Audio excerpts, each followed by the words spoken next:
Today we're talking Spalted Koa T5zs, ultra limited. We're going to tell you all about them. Stay tuned.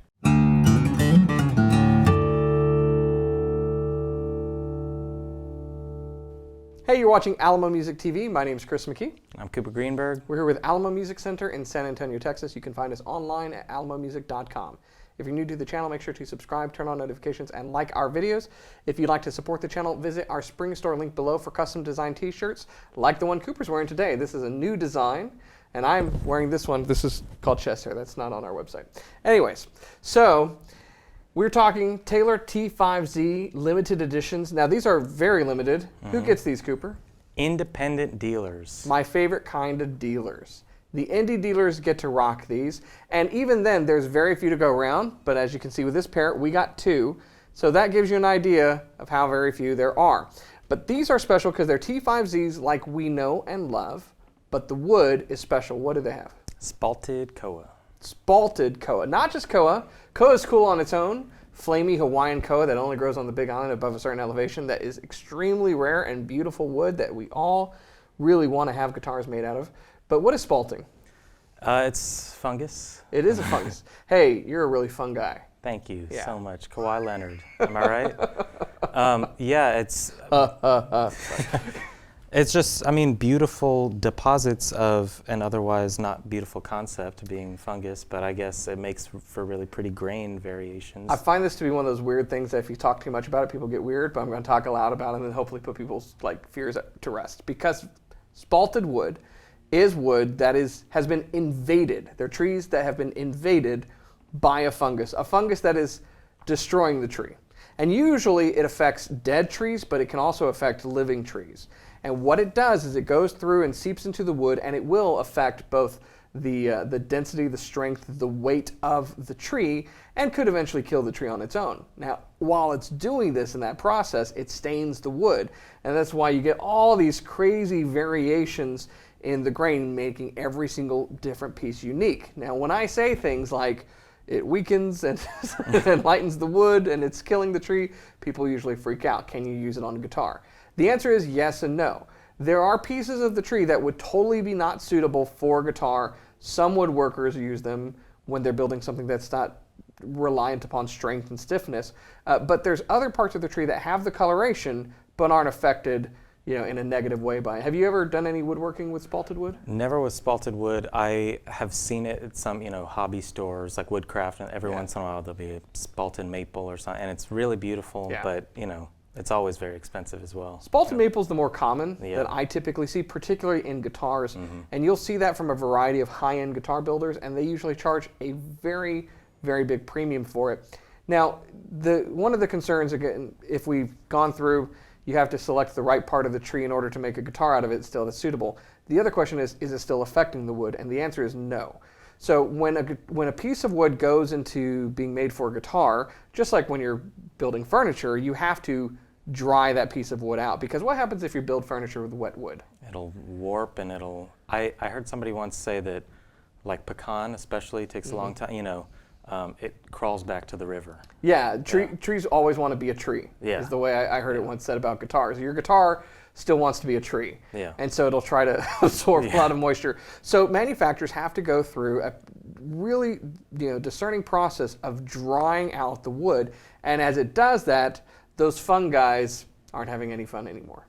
Dead guys. They're dead guys. That's good time. I once made a joke. What do you call a fly that you've killed? A flue.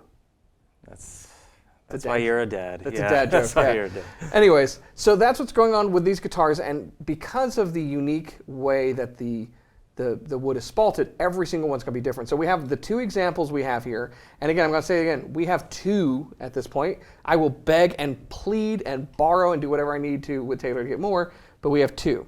And so the one I have, the spalting is really kind of limited here. It's subtly below the strings and kind of in where the sound hole would typically be, space of the guitar. And the flame on this, even despite the spalting, is pretty awesome on this particular T5. I like it right here, right above the bridge as well. All those little dark variations, those veins kind of in the wood. And yours is kind of all over the place. Yeah, we got a spalter's dream over here. It's just all over, through the lower bout especially. It's really nice. It's cool because this is obviously like a book match set Yeah. of Koa, but the spalting isn't symmetrical. It's it's not reflected. It kind of is, but it's unique all over. It's got a cool piece right where the sound hole would be as well, but just down here, it's really, really nice. It's interesting how even in a book match, like you pointed out, it affects the wood differently depending upon the depth, Yeah. where it is in the wood. And for book matching, I'm glad you said that. People always ask, why is there a line in the middle of the guitar? Book matching means literally opening like a book. So a piece of wood is split and then opened up that way. And so when you look at the top of like a maple top guitar or Koa or something, you're seeing a mirror reflection on one side versus the other, but it's literally split down the middle and then opened up. Yeah. So pretty cool. It's cool. I mean, like with spalted maple, it's beautiful wood as well, but it doesn't have the innate grain that Koa does. Yeah. And so even with something that has a little less, the rest of it's still, it's like an art piece in its own without the spalting. Yeah, most of the time when I see spalted maple, it's not really flamey. Yeah. To see flamed spalted maple, is you're Yeah. really gonna pay for that. So yeah, very unique and cool guitars to be here with Koa.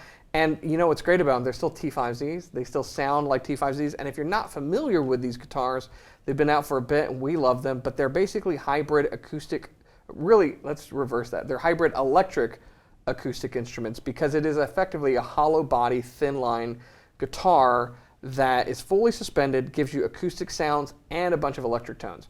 And you're gonna demonstrate that for us. Yeah, so I'm just going through from top position all the way through all 5. You can hear the genius pickup kind of pairings that they've done. Under the neck, I believe, humbucker.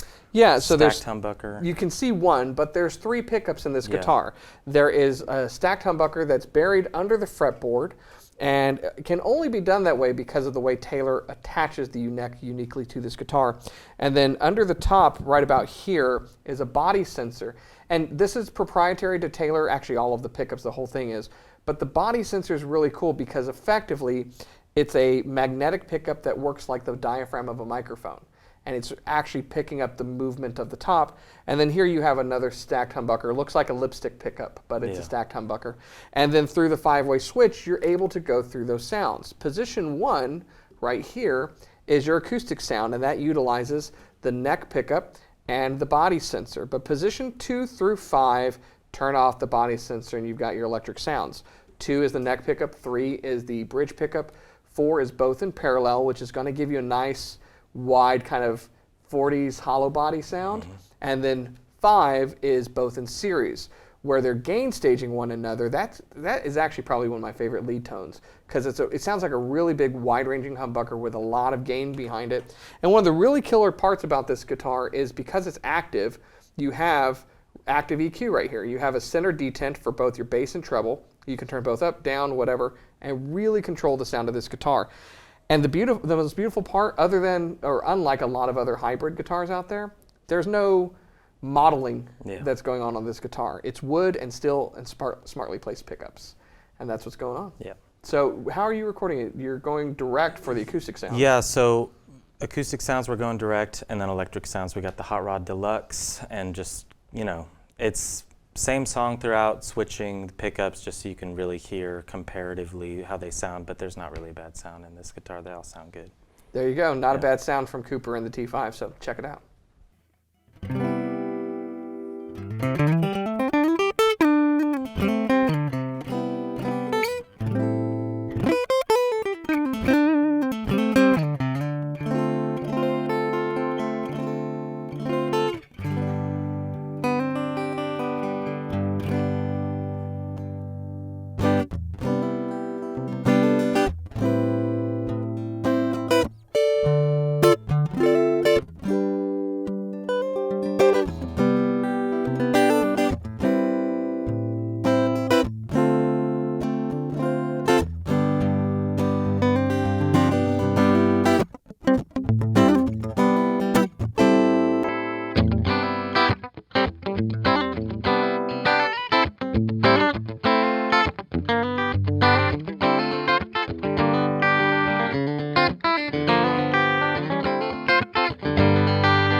There you have it, you guys. Spalted Koa T5z, only for independent dealers like Alamo Music, and very, very limited. It's a pretty nice guitar. Very nice guitar. Yeah, I'm a huge fan of a T5z. I'm a huge fan of the Koa models, probably my favorite. And then if you add, some specialness to it, I mean, how can you really pass it up? Limited editions is always great. You know why I say this all the time, every time we do a limited, is you get more for your money. If you order any of these guitars typically from like Taylor's custom ordering program, it just costs more. And so there's huge value. It's something that's unique. And they, particularly with something like this, when they do limited edition guitars that's only for indie dealers, let me tell you why. That's how little wood there is. Okay, they're making as many as they have wood for, and then that's it.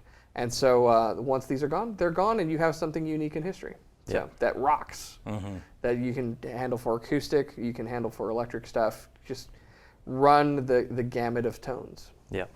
We should. That's like a band name, Gamut of Tones. Gambit of Tones. That's our next Guitar Wars theme. Gamut of Tones? Yeah, the Queen's Gambit of Tones. That's the theme right there. There you go. So if you have any questions about these guitars, I want you to go to our website, it's alamomusic.com. You can check them out there. You can chat with someone live. They can go down the specs, give you some alternative options, send you photos, all of that stuff, so that you can put one at your home and gig with it as well. And that's what we want you to do. We do want you to get these pieces and then play them, because at the end of the day, that's what it's all about. The best guitar in the world is the one that you're playing, right? That's been infected. Infected by some fun guys. Yeah, fun guys. So, well, these two fun guys, appreciate you watching the channel today. If you're new, make sure you subscribe, turn on notifications, like our videos. If you'd like to have more fun with us, check out in the description information about becoming an Alamo Music Insider on our Patreon page, where we're doing some lessons with Cooper. We've got a lot of Q&A stuff going on over there, and behind the scenes stuff, as well as special videos that YouTube doesn't get to see right now. Yep. So if you want to check it out, make sure you follow that link. For more Chris and Cooper, I mean, you want more, right? So anyways, thanks so much for watching. We'll see you next time.